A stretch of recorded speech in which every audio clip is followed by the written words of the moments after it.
peran muslimah dalam kemerdekaan ya.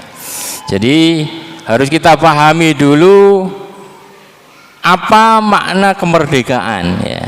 Merdeka itu apa? Merdeka itu adalah secara bahasa itu hurriyah, bebas ya. Maksudnya adalah bebas dari cengkeraman. Itu secara bahasa. Yang penting menjadi makhluk yang bebas. Cuman tadi kalau kita serahkan kepada pemahaman bahasa, maka akan rusak. Kami pengen merdeka, sehingga tadi ngawur, cara hidupnya ngawur. Kalau tadi tidak dibimbing dengan wahyu, pasti dibimbing oleh setan tadi, dijadikan setan sebagai alat dan yang lainnya. Maka mereka-mereka yang tidak punya agama, maka rusaknya di sini. Tapi mereka yang punya iman, menjadi seorang muslimah, maka kebebasannya itu diatur dengan pemahaman yang islami juga. Bagaimana definisi makna merdeka menurut Al-Quran? Maka di dalam Al-Quran itu ada disebutkan 3 ya, paling tidak ada 3 yang menjelaskan tentang arti kemerdekaan. Yang pertama adalah yang pertama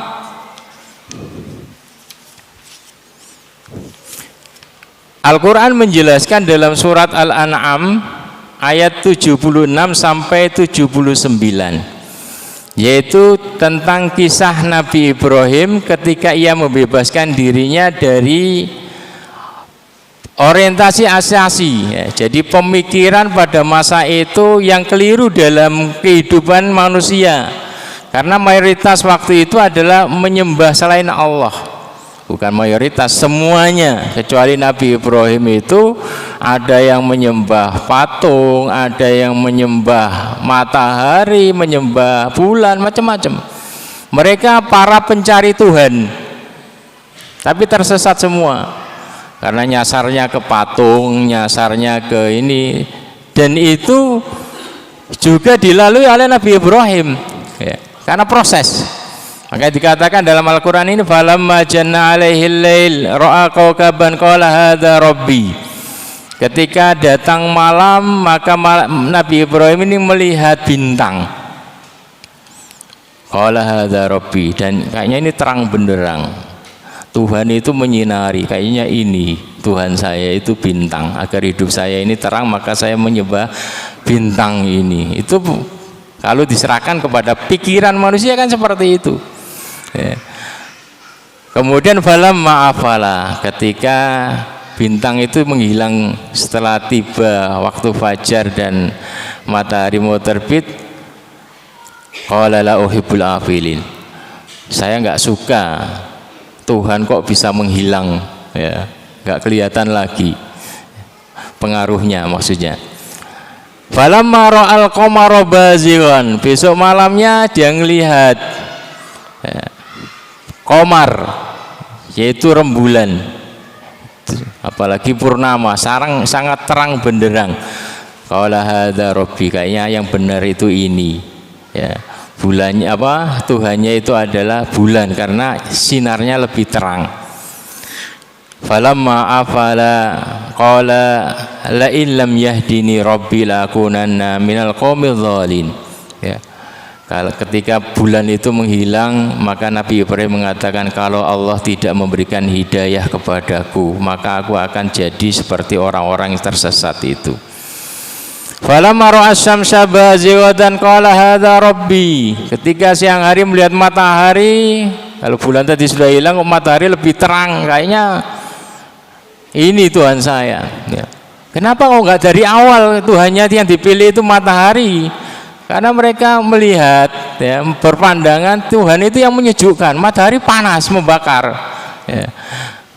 Ketika ngelihat kayaknya ini ya, terang benderang, qala hadza rabbi hadza akbar, ini lebih besar. Falamma afalat, namun ketika terbenam matahari, qala ya qaum inni bariun mimma tusyrikun, maka Nabi Ibrahim mengatakan, wahai kaumku, saya berlepas diri, berlepas diri dari apa yang kalian sekutukan, ya. Ini wajah tuh, saya menemukan Tuhan yang sebenarnya adalah Allah Subhanahu wa taala, pencipta semua makhluk ini, pencipta bintang, pencipta matahari, pencipta bulan. Maka aku hadapkan wajahku kepada Allah, lilladzi fatara, yang menciptakan langit dan bumi.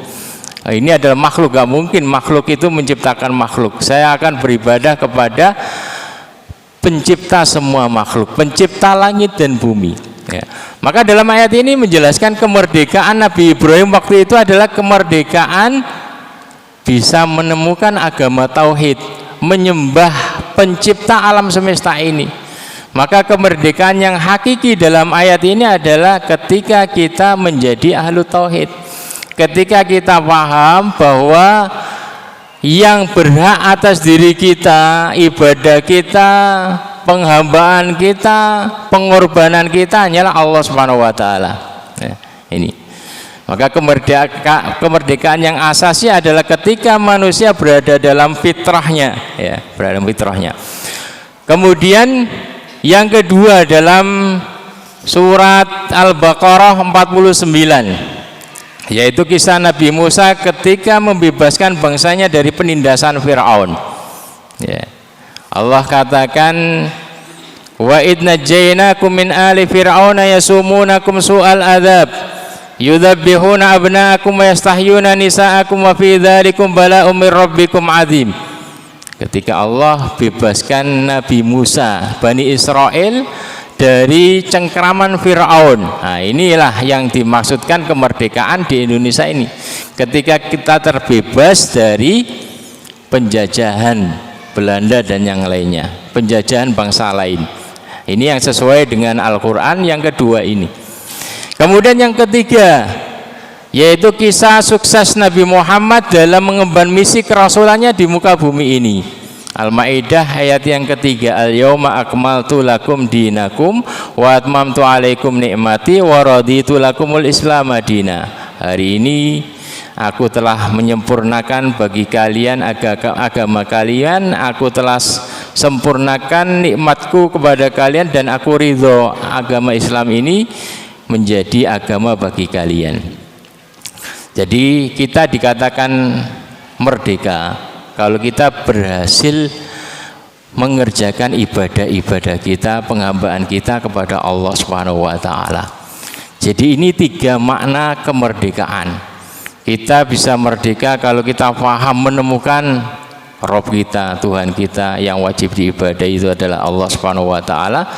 Yang kedua, kita dikatakan merdeka itu kalau kita lepas dari cengkraman orang lain, bangsa lain. Dan yang ketiga, kita dikatakan merdeka, berhasil kalau kita berhasil selalu ibadah kepada Allah Subhanahu wa taala, berhasil mengerjakan tugas-tugas kita sebagai hamba Allah Subhanahu wa taala.